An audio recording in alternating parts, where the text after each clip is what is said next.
Max hospital के एक doctor है, चूंकि महिला डॉक्टर है, सुरक्षा कारणों से उनका नाम नहीं लूंगा, 6 फरवरी को मेडिकल में बताती हैं वो कि इस बच्ची के साथ सेक्सुअल ऑफेंस होने के पुख्ता सबूत हैं। ठीक, 21 मार्च को यानी 4 दिन पहले कि उनका एक अलग से एसएचओ को आता है जिसमें वो अपने बयान से पलट जाती है कि नहीं ऐसा कुछ भी नहीं है और हम संवेदनशीलता नहीं मानते। इंटरेस्टिंग बात और इस केस में जो महिला आईओ थी वो किसी और केस में ब्राइब के चक्कर में गिरफ्तार हो चुकी है। तो अब देखिए पूरा सिस्टम ही बिका हुआ है, पूरा सिस्टम ही मैनिपुलेटिव। तो बच्चा कौन है फिर? बच्चा वही तो कह रहे हैं, सुप्रीम कोर्ट ने कह दिया कि आज तक इतना सिंपल एक्ट हमने कभी नहीं देखा, हर जगह सिस्टमेटिक फेलियर है। पुलिस, आईपीएस, कमिश्नर वो पूरा इन्वॉल्व, जज का भी अनवांटेड रिमार्क था कि भाई क्यों आप एक जज हैं, आपको संजीदगी से पेश होना चाहिए। बच्ची हैं, आरोपी हैं, वो इतना है कि पावरफुल है, मसल पावर वाले हैं और पैसे कहीं ना कहीं इन्वॉल्व कर रहे हैं, क्योंकि पूरा सिस्टम अगर इस तरीके से police commissioner, IPS, women IPS, अगर सोचिए कमिश्नर तक अधिकारी और उसकी लापरवाही इस लेवल तक की है, सिस्टमेटिक थ्रेट दे रहा है सबको।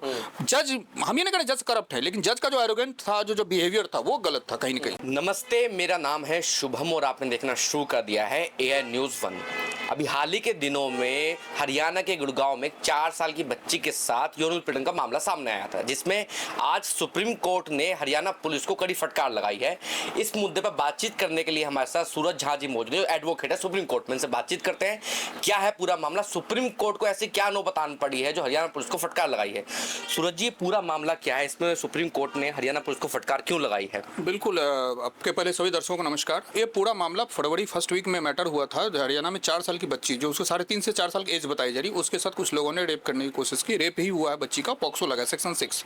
उसमें उनको जितने अभियुक्त थे उनको पूरी बचाने की इस हद तक कोशिश की गई, जो इन्वेस्टिगेशन एजेंसी जो है उसमें जो पुलिस का आईओ था उनको मैनेज किया गया। इवन की जब उसकी 183 का बयान था, जो पहले सीआरपीसी में 164 का जब भी कोई बयान होता है उसको अब 183 बोलते हैं, ठीक, बीएनएस में, चूंकि नए बदल गए। उसमें जज साहब के बगल में नियम ये होता है जब बयान होता है तो उसके साथ एक गार्जियन होंगे या वो लड़की अकेली होगी जो सेक्स पीड़िता है बच्ची, और जो जज साहब नोट करेंगे उसका बयान वो होंगे, ठीक। लेकिन उसमें क्या था कि उस टाइम एक्यूज ठीक सामने अप्रॉक्सीमेट बगल में ही खड़ा था 10 फीट पे, और लड़की को धमका के जज साहब कह रहे जो जुडिशियल मजिस्ट्रेट थे सच बोलो कौन था क्या था नहीं था। तो इस तरीके से देखा जाए तो पुलिस प्रशासन से लेकर जज तक उस केस को पर्टिकुलरली उसमें अभियुक्त को बचाने की कोशिश की गई थी। 23 तारीख को भारत के पहले वो रह चुके हैं महान्यायवादी अटॉर्नी जनरल मुकुल रोहतगी, वो क्रिमिनल रिट पिटीशन फाइल करते हैं सुप्रीम कोर्ट में। क्रिमिनल रिट बहुत कम फाइल होती है। अब सोचिए कि मार्च एंड में बैठे हैं, अभी तक मात्र 123, क्योंकि उनका पिटीशन नंबर है 123/26। वो चूंकि वो नहीं होता है उसमें सेक्सुअल ऑफेंस में बच्ची का नाम नहीं लिखा जाता, तो XXX versus state of Haryana, उसमें उन्होंने पुलिस कमिश्नर गुरुग्राम को पार्टी बनाया, गवर्नमेंट को, और सारा कुछ। तो उसमें पहले दृष्टया सुप्रीम कोर्ट ने कहा कि ये तो बहुत बड़ा लूप होल हुआ है, बहुत बड़ा उसमें सेम लगाए। और 23 तारीख को, और आज 25 तारीख है, आज उन्होंने जो है परसों ही सुनवाई हुई थी और उसके फटकार लगाते उन्होंने कहा था कि पुलिस कमिश्नर आईओ जो एक महिला है, आईपीएस महिला जो है उसको, और प्लस कई लोग अधिकारी जो इस केस में जुड़े हुए थे उनको सबको फिजिकल प्रेजेंस के लिए बुलाया था। आज कोर्ट नंबर 1 में जस्टिस सूर्यकांत जो चीफ जस्टिस हैं, जयमाला बागची और जस्टिस विपुल एम पंचोली के बेंच में आइटम नंबर 50 पर मैटर लगा था। तीनों लोग जो उनके पुलिस प्रशासन का आईओ थे वो आए और देखा गया कि सारा कुछ एफिडेविट उनका है, उसमें सब हर जगह लड़की के बच्ची का नाम, उसके स्कूल का नाम, फादर का नाम। इस पे सुप्रीम कोर्ट ने कहा कि इससे बड़ी असंवेदनशील क्या और हो सकता है। और लड़की को 23 के बाद 24 को कल फोन करके बुलाया गया था। मतलब इतना लाइटली चीजों को लिया गया, इतना धमकाया गया किस तरह। सुप्रीम कोर्ट ने कह दिया कि इससे पहले इस तरह की शर्मनाक जांच या कभी नहीं हुआ।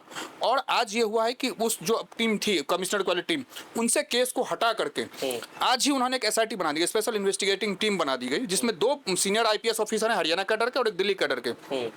उनको कहा गया कल आप चार्ज लीजिए, और कल ही इस जो अभी की टीम है उनको कहा गया कि आप इस केस से हट रहे हैं, और इस टीम को जो है फाइल हैंडओवर करने को कहा गया है। साथ ही साथ वार्निंग ये दी गई है कि आप इस केस में जो जुड़े किसी भी आदमी से मिलेंगे नहीं और इस केस से दूर रहेंगे। इसके अलावा जो CWC है, चाइल्ड वेलफेयर कमेटी, जब भी कोई सेक्सुअल ऑफेंसेज होता है तो चाइल्ड वेलफेयर कमेटी का रोल बहुत इंपॉर्टेंट हो जाता है। उसमें उस महिला का भी बड़ा शर्मनाक व्यवहार रहा है इस केस में। इसलिए जो supreme honourable chief justice Suryakant साहब ने जो महिला और बाल विकास मंत्रालय है हरियाणा सरकार को, उनके प्रिंसिपल सेक्रेटरी को भी जवाब तलब किया है कि आप हमें यह बताइए कि आपने किस आधार पे CWC के मेंबर को अपॉइंट करते हैं, उसकी मतलब पात्रता क्या, एलिजिबिलिटी क्या है, और क्या एक्सपीरियंस को कंसीडर करके करते हैं। क्योंकि इस तरीके असंवेदन बच्ची को थ्रेट दिया जाए, 3-4 साल बच्ची को, अगर जवान आदमी को भी दिया तो भी समझ में आता है, बच्ची को दिया गया। यानी यहाँ पे सिस्टमेटिक फेलियर है। पुलिस, जज और वो CWC सबको नोटिस जारी कर दिया गया। और इस मीनवाइल जो जज साहब जो बयान रिकॉर्ड किए थे, सेशन जज को कहा गया था कि उनका स्टेटमेंट लिया जाए क्यों ऐसा बयान किया। एक चीज और हुई है, इस पूरे केस को सेशन जज जिसके पास ये केस था उनसे भी ये केस हटा के एक दो गुड़गांव कोर्ट में 2 पॉक्सो कोर्ट है, उस पॉक्सो कोर्ट में भेजा जाए जिसमें महिला जज हो। यानी इस केस को भी वहां तब्दील कर दिया गया, एसआईटी बन गई। इसके अलावा जो पुलिस वाले एफिडेविट पे दिए हैं, और दूसरी बात सुप्रीम कोर्ट ने और एक निर्देश जारी किया है कि जो एफिडेविट अभी गई जिसमें बच्ची का नाम, उस पर फटकार लगाई, सेक्सुअल ऑफेंसेज में जो भी एक विक्टिम होता है उनका नाम आप कहीं डिस्क्लोज नहीं कर सकते, कहीं मीडिया में नहीं, कहीं कुछ नहीं रखेंगे। निपुण Saxena versus union of India 2018 में सुप्रीम कोर्ट की क्लियर जजमेंट है कि जब भी कोई महिला इसमें के साथ कुछ गलत होता है, जो उस केस में महिला का किसी भी तरीके से नाम ना ऑन पेपर आएगा, ना मीडिया में आएगा, ना कहीं आएगा, उसको लेकर के सुप्रीम कोर्ट का जजमेंट है। और अगर आप उसका नाम कर देते हैं तो उसमें 3 साल की सजा है। इसलिए हमेशा एलियास लगा के रखते हैं, आप उस पर कानूनी भाषा, कानूनी कागजात पे जो पेपर होते केस पर, वहाँ ब्लैक कलर से उसको हेड कर दिया जाता। इसमें ऑन रिकॉर्ड सब कुछ था उस बच्चे का नाम। इस घटना को लेकर के सुप्रीम कोर्ट ने जितने उसमें इन्वेस्टिगेटिंग एजेंसी में जो कमिश्नर तक से हलफनामा मांग लिया है कि आप हलफनामा दिए, क्यों ना आपके उप को हटाया जाए, प्रशासनिक कार्रवाई करी जाए। तो इसको लेकर सुप्रीम कोर्ट बहुत क्लियर है। और साथ साथ CWC के प्रिंसिपल सेक्रेटरी को फिजिकल प्रेजेंस मांग लिया है, और साथ साथ उन्होंने वार्न भी किया है एडवोकेट जनरल को कि आप जब भी किसी पुलिस वाले को इस तरीके के केस हो तो आप संजीदगी से पेश हैं। और इसके अलावा जो एक चीज़ और मैंने देखी, इसमें सुप्रीम कोर्ट में चीफ जस्टिस साहब ने बहुत तल्खी भरे इस बात से कहा कि ऐसे लोग अपॉइंटमेंट कौन कर दे रहा है जो CRPC के बेसिक नॉर्म्स को फॉलो नहीं कर पा रहे। क्योंकि नियम यह है कि ललिता कुमारी वर्सेस गवर्नमेंट ऑफ यूपी के केस में जैसे कॉग्निजेबल ऑफेंस होगा FIR करेंगे, यहाँ तो FIR तक में धमकाया गया, तुम FIR करके क्यों मिलोगे, 1.5-2 महीने से। एक चीज़ और जो बहुत महत्वपूर्ण है, मैक्स हॉस्पिटल के एक डॉक्टर है, चूंकि महिला डॉक्टर है, सुरक्षा कारणों से उनका नाम नहीं लूंगा, 6 फरवरी को मेडिकल में बताती हैं वो कि इस बच्ची के साथ सेक्सुअल ऑफेंस होने के पुख्ता सबूत हैं। ठीक, 21 मार्च को यानी 4 दिन पहले के उनका एक अलग से SHO को आता है जिसमें वो अपने बयान से पलट जाती है कि नहीं ऐसा कुछ भी नहीं है और हम संवेदनशीलता नहीं मानते। मीनिंग देयर बाय या तो एक आदमी एक ही टाइम में सही हो सकता है, या तो अब 6 फरवरी को सही थी या 21 मार्च को सही थी।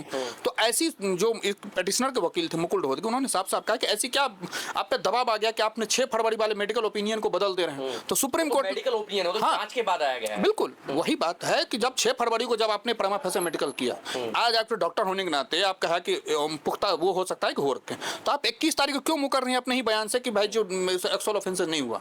यानी जब 6 तारीख को आपने उस बच्ची का टेस्ट किया तभी आप कह देते कि नहीं हुआ था।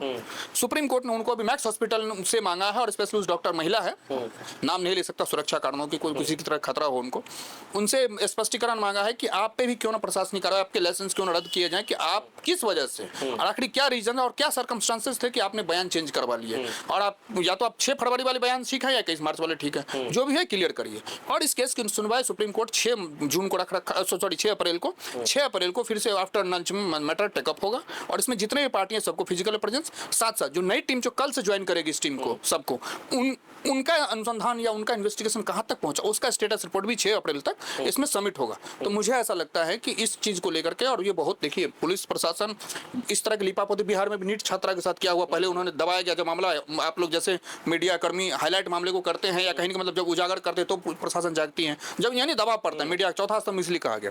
इससे पहले बिहार में केस कई हर जगह रेप केस होते हैं, और पुलिस प्रशासन द्वारा तमाम कारणों से, चाहे उनके राजनीतिक लाभ लेने के लिए चाहे पैसे से, जनरली ऑब्जर्व किया गया तो वो लोग FIR नहीं करते। जबकि नियम कानून कहता है कि जैसे कॉग्निजेबल ऑफेंस संज्ञेय अपराध के आपके पास आता है, आप विचार नहीं करेंगे तुरंत FIR करें। उसको तो गिरफ्तार का भी प्रावधान है ना। बिल्कुल प्रावधान है, वही तो। और दूसरा इंटरेस्टिंग बात और इस केस में जो महिला आई हो थी वो किसी और केस में ब्राइब के चक्कर में गिरफ्तार हो चुकी है। तो अब देखिए पूरा सिस्टम ही बिका हुआ है, पूरा सिस्टम ही मैनिपुलेटिव। बच्चा कौन है फिर? बच्चा वही तो कह रहे हैं, सुप्रीम कोर्ट ने कह दिया कि आज तक इतना सिंपल एक्ट हमने कभी नहीं देखा, हर जगह सिस्टमेटिक फेलियर है। पुलिस, IPS, कमिश्नर वो पूरा इन्वॉल्व, जज का भी अनवारंटेड रिमार्क था कि भाई क्यों आप एक जज हैं, आपको संजीदगी से पेश होना चाहिए, बच्ची हैं। देखिए इन्वेस्टिगेशन में वो केस फॉल्स है या सही है वो बात की बात है। प्रमा फंसा जब आपके पास केस है तो आप तो संजीदगी से पेश आएंगे ना, आप उसको कह रहे हैं कि तुम सच सच बोलो, बच्ची पे दबाव डाल रहे हैं विटनेस पे। तो इस तरीके से नहीं करना चाहिए मुझे लगता है जज साहब को। इसलिए मैं जुडिशियल ट्रेनिंग के बहुत फेवर में हूँ कि कम से कम जो जज जो जुडिशियल मजिस्ट्रेट जो तुरंत पढ़ के बनते हैं उनको 5 साल की एज वकालत की ट्रेनिंग होनी चाहिए, ताकि आप उस चीज को जो प्रैक्टिकल इश्यूज हैं उसको आप समझ के जब जाएंगे जजशिप में आप मानवीय संवेदना को समझ पाएंगे। मेरा मानना है कि इसमें सुप्रीम कोर्ट बहुत अच्छा, अभी 6 अप्रैल को भी होना और ये केस अभी लंबा चलेगा। 6 अप्रैल में स्टेटस रिपोर्ट आनी, उसमें क्या होगा। और मैं मानता हूं कि सुप्रीम कोर्ट में जो मुकुल रोहतगी साहब है जो केस को लीड कर रहे हैं, उन्होंने सुप्रीम कोर्ट से मांग भी की है कि इस बच्ची वाले अपराध में पॉक्सो और सारी चीजों में एक डिटेल्स गाइडलाइन फिर से सुप्रीम कोर्ट इशू करे, उसको मैंडेटरी प्रोविजन बनाए। तो मैं मानता हूं कि अप्रैल लास्ट तक इसमें कुछ डिटेल वर्जन आने की संभावना है। लेकिन सूरज जी, मुझे आप एक बार बताइए, कौन से आरोपी हैं जो इतना बड़ा लूपहोल दिया जा रहा है? सब लोग मिले हुए हैं, सब लोग बचाने की कोशिश कर रहे हैं। मैक्स हॉस्पिटल जिसका नामचीन हस्ती है पूरे हमारे देश में, उसकी डॉक्टर भी पलट जाती है बयान से। बिल्कुल बिल्कुल, आप देखिए इसमें जो भी अनवारंटेड था वो सब बच सकते थे, उस संवेदना को ध्यान में रखना था।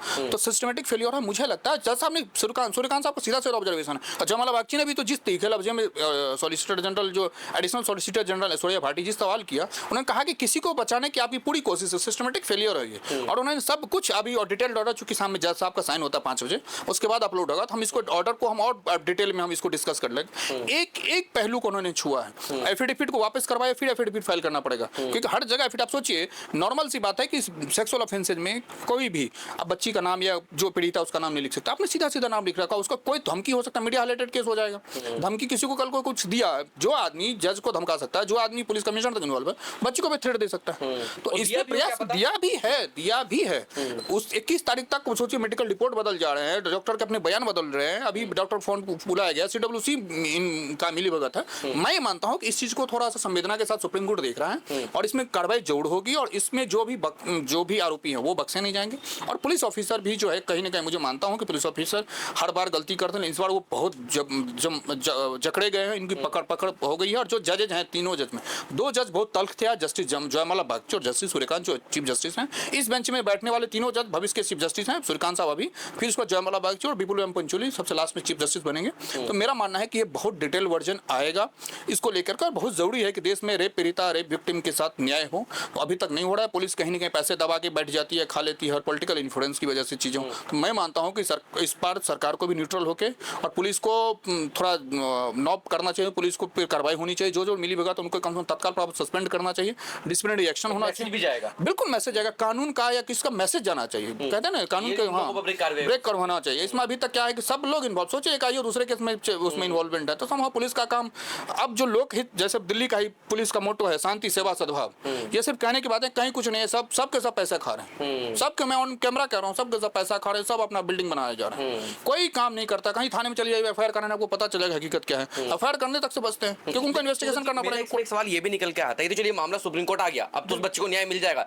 ऐसे तमाम केस हैं जो गली मोहल्लों में फैसले पंचायत के द्वारा खत्म किए जाते हैं, उस पर क्या किया जाए? नहीं, देखिए पहली बात, मदन लाल वर्सेस MP 2017 का जजमेंट है कि जो हीनियस क्राइम है, जो जैसे मर्डर, हक मर्डर, रेप, इस टाइप के क्राइम को समझौता के द्वारा इस तरह पंचायत को खत्म नहीं कर सकता। मैं मानता हूं कि पंचायत का जो सेवा न्याय है, वो खाप पंचायत हो चाहे किसी भी, उसका कोई लीगल वैलिडिटी नहीं है। विजिलेशन मदन में भी कह दिया, जो खाप पंचायत है या जो वो जजमेंट है आपका जो फतवा जारी होता है, उसको लेकर के कोई उसकी लीगल वैलिडिटी नहीं है। मैं मानता हूं कि आपको इस केस को वो करने का जो ट्रायल है या जो भी पंचायत करता है, उसमें पंचायत के पास कोई पावर नहीं। हमेशा कोर्ट ही, जो अभी सुप्रीम कोर्ट के और जजमेंट है, जो मजिस्ट्रेट लोग वो गांव के पंचायत या जो बड़े बूढ़े बैठ के समझौता करा देते हैं, उसी को लीगल वैलिडिटी नहीं, बात सही है, उसका कोई लीगल रिकॉर्डिंग नहीं है। और कभी भी किसी भी केस का जो निपटारा होता है वो जो है सेशन कोर्ट हो, मजिस्ट्रेट कोर्ट हो, कोर्ट के द्वारा ही होता है, चाहे निचली अदालत हो चाहे ऊपरी अदालत हो। क्या सीधी सी बात है, जब केस चलेगा दो पक्षकार के बीच में, एक पक्षकार हमेशा असंतुष्ट होगा, जो असंतुष्ट होगा वो ऊपर के कोर्ट में आएगा। यानी मजिस्ट्रेट कोर्ट से लेकर सुप्रीम कोर्ट तक आपका निर्धारण है, यही कोर्ट से ही निर्धारण होगा, वही बाइंडिंग होता है। खाप पंचायत, इस तरह के पंचायत जो होते हैं, वो आज आप मान लीजिए कल नहीं मानिए, उसे कोई लीगल उसके अगेंस्ट आप कोर्ट नहीं जा सकते। तो मेरा मानना है कि जो भी इस तरीके का दावा, देखिए गांव में, मैं भी बिहार से हूँ, झारखंड, बिहार, उड़ीसा, यूपी के गांव में पंचायत हो जाती है, लोग कहते हैं ठीक है जी, तुम माफी मांग लो, तुम कीर्तन कर दो। मेरे गांव में ही हुआ था एक बार रेप केस में, एक जो एलिज रेप केस था, मैं उसको अब विटनेस तो हुए, उनका क्या कीर्तन करा दो, ये तुर्क में प्रमाण होता है कि ठीक है जी, लेकिन वो गलत था लीगली। अगर आप आज वकील होने के नाते, वो बहुत गलत है, रेप केस कंपाउंडेबल नहीं है, और अगर आप कंपाउंड कराने जाते हैं तो सीधा हाई कोर्ट जो आपको फटकार लगाएगा और कॉस्ट लग जाएगी। तो मेरा मानना है कि कोर्ट का काम कोर्ट ही करे, पंचायत उनचायत से कुछ नहीं। तो हाँ, जो वैवाहिक मामले हैं, जो पति पत्नी झगड़े हैं, वो बड़े बूढ़े बैठ के बात को सलटा ले, लेकिन जो हीनियस नेचर क्राइम है, जो गंभीर अपराध के, वो कोर्ट से ही निर्णय होना चाहिए, ज्यादा बेहतर। ठीक है, अब देखने वाली बात यह है कि सुप्रीम कोर्ट से बच्चे को न्याय तो मिल जाएगा, लेकिन जो अपराधी किस्म के पुलिस वाले हैं, उन पर कब कार्रवाई होगी?